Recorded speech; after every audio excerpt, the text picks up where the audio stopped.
Hi everyone, I am Dr. Jagadish Yohanandam. I am going to discuss about how to reduce COVID-19 cases in India. Tracking coronavirus patients in India. More than 10.3 million cases of COVID-19 have now been reported to World Health Organization and more than 506,000 deaths for the past week. The number of new cases has exceeded 160,000 on every single day. 60% of all cases so far have been reported just in the past month. India population in 2020 is 1.3 billion. Fewer than 8 people per lakh of population in India have been infected by novel COVID-19.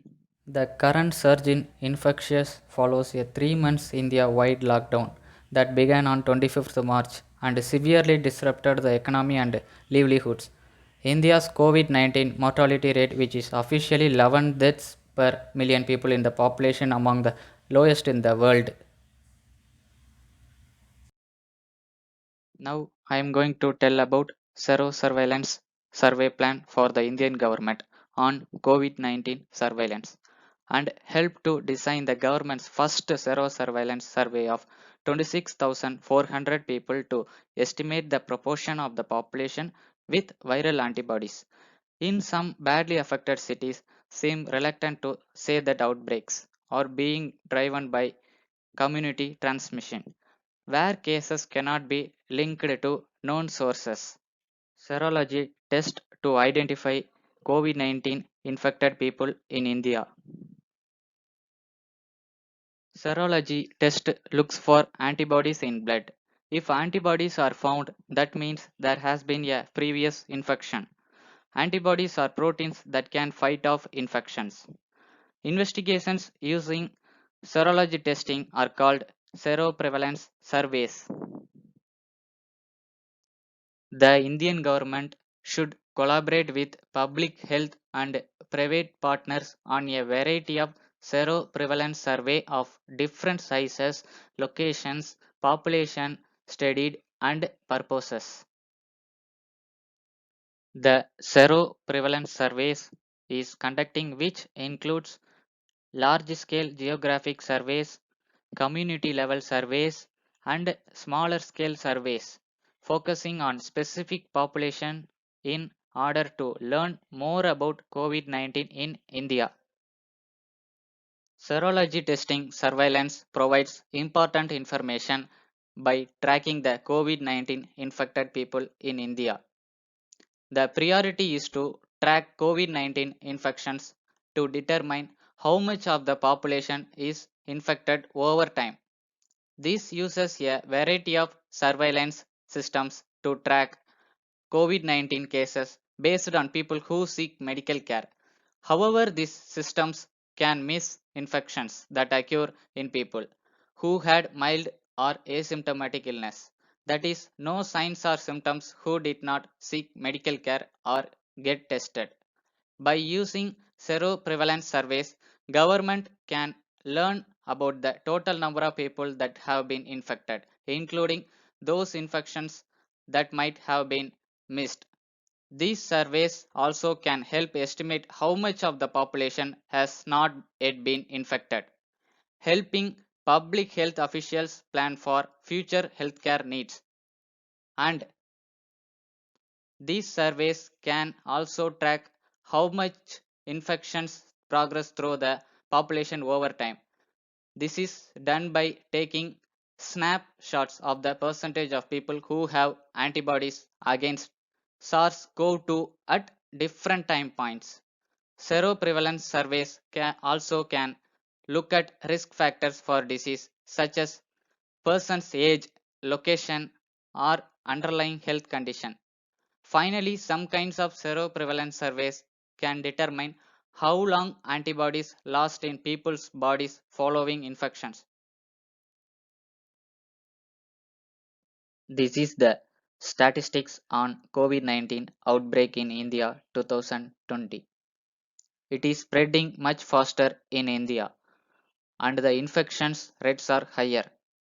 In cities, the epidemic is growing very rapidly, and we know it is spreading in rural areas too.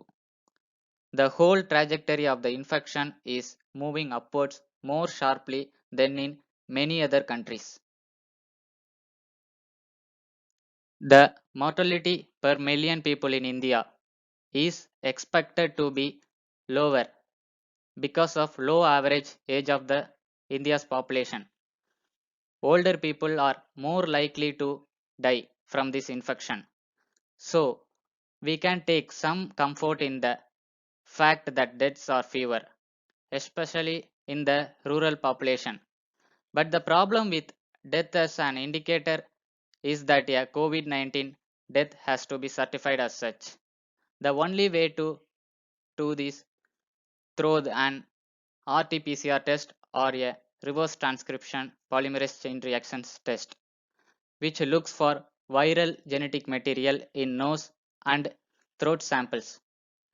And with a population of 1.3 billion, so what do you think is the proportion of people that has access to this kind of testing? It is very low. So it is very difficult to count all deaths due to COVID-19. There is no way you can get it done unless rapid tests become more widely available. Remember that at least half of all deaths will happen in rural villages, around 66% of our population, and there are no real mechanisms to ascertain causes of death in these villages. The generalized lockdown did have one benefit. Everyone become aware of this thing called COVID-19. It is not easy to communicate this to everyone in India with its many remote regions, but because of the lockdown, people heard about it. The concept of an infectious disease is not easy for many to understand. So, tell people to be aware of COVID 19. The transmission is being driven in part by people without overt symptoms. It is very difficult to stop the virus, especially in a densely populated country such as India, unless we follow the rules ordered by the government. The government's first Sero survey estimated that about 0.73% of India's population had antibodies. Now, if we apply that percentage to the population in rural areas in India, excluding tribal areas, some 750 million people, that means about 5 million people, have been infected and recovered in these areas. The only way I can explain this, given that most rural Indians don't travel abroad, but there is a community transmission, and this Sero survey happened more than 3 weeks ago. The numbers would since have increased because each person would have infected somebody else. Migrants people should not be allowed to stay in hotels for quarantine because many cities are quarantining people returning from COVID 19 affected states and countries in public facilities and hotels. I would say stop these migrants people should be under home quarantine. Most of them won't know whether they have been infected because they might not have been tested.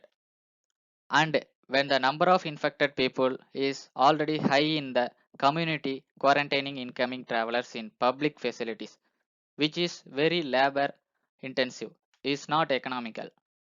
Instead, we should focus on two things.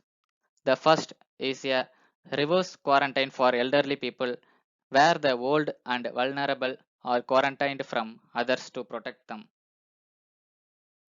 The second thing is give donation to hospitals for the treatment for COVID-19 patients. Then provide oxygen for hospitals.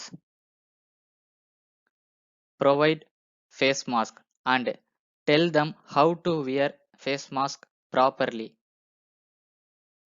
Then give free ration until the COVID-19 pandemic ends. Please tell awareness about COVID-19 to the people to prevent them. COVID-19 symptoms are fever, cough, shortness of breath, sore throat, and headache. How to prevent from COVID-19 are wear a mask properly. Don't touch face with unwashed hands. Wash your hands. Practice social distancing. Avoid traveling. Avoid handshaking. Put tissues in the trash can. Avoid contacts with animals. Cook well. If you cough, cover your mouth with elbow. Please maintain social distancing from one person to another person. If you want to go out to buy any foods or medicines, kindly wear face masks and gloves. One person from one house will be allowed to buy foods or medicines. While going out, please maintain social distance from one person to another person. And please contact COVID-19 healthcare team in that area. Please try to save human life by following the rules by the government and live a hygiene life. This pandemic is a scientific challenge, but it also a test of character. We must add in the interest of global solidarity and our shared humanity. We have a shared responsibility to ensure that all people have access to the tools to protect themselves, especially those who are most at risk.